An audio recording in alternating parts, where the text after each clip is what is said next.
today, and this is kind of like our group therapy session, you guys. This is when we bring in an expert in their field to kind of help us sort through a topic. And today's topic is figuring out co-parenting during the holidays, how to really, just make sure that your kids have a peaceful and smooth holiday. And Beth Reeder-Johnson is an individual, family, and couples therapist, friend of the show, joining us to kind of help us out. And Beth, I have to say, this was a topic we were talking about behind the scenes on the show.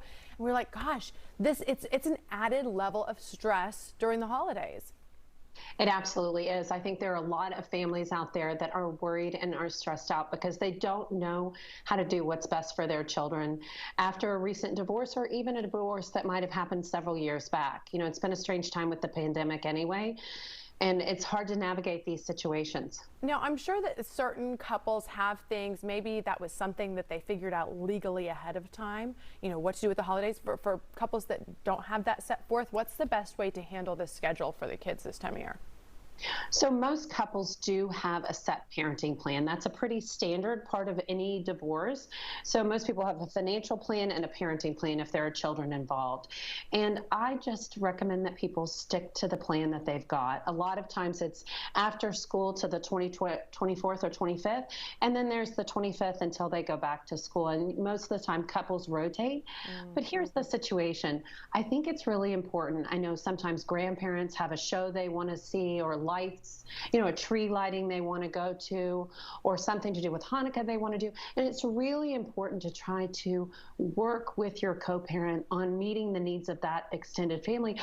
And if there's something fun to do, and I always say, if it's not going to take away from your time, why not give them the time? So it's a time to be kind and generous and move forward. I see what you're saying. So it's like, for example, if dad's parents wanted to take the son to do something, but it's actually mom's time, you should say, sure, maybe would do it together if they're in an an appropriate part of their sort of peacekeeping to be able to do it together. Or well, and that's what I would say. This is the time to get to the peacekeeping. Okay. This is the time to decide, I'm going to set my top priority, and you can only have one.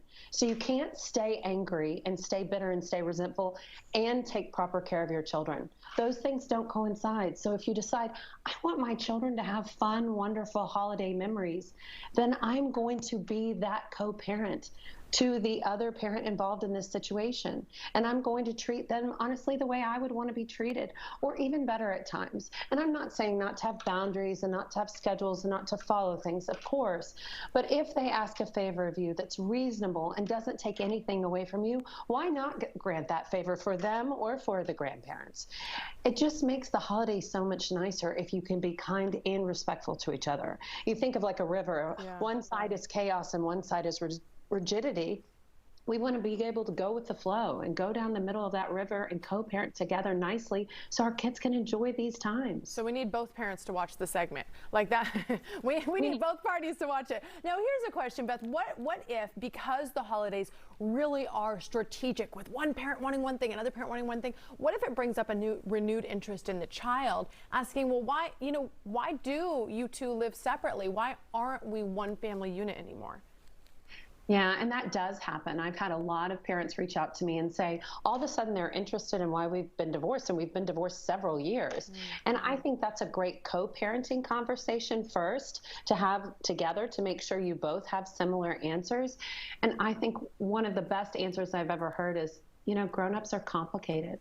And sometimes grown-ups can't stay living together, but that doesn't mean they don't care about each other. And we both certainly care about you. And this situation didn't have anything to do with you. And hey, guess what? You're going to get to have 2 Hanukkahs or 2 Christmases or 2 whichever holiday you celebrate, and double the presents. And we all love you, and we all want to spend time with you. Beautifully put. Beth Reeder-Johnson, thank you so much. Wishing a happy holidays to you and your family, and thank you for the tips. This was excellent. Oh, you're welcome. Thank you. Happy holidays. Same to you. So here's the deal, you guys. She has a whole list on her Instagram page of co-parenting tips that you can check out. So she lists it one by one. These are really valuable, and I feel like I even got a lot of clarity from her right there. So on Instagram, it's Beth Reeder-Johnson or erjcounseling.com if you want an appointment. Yeah, because the kids are the ones who really suffer when you can't figure out how to make it work with blended families, right?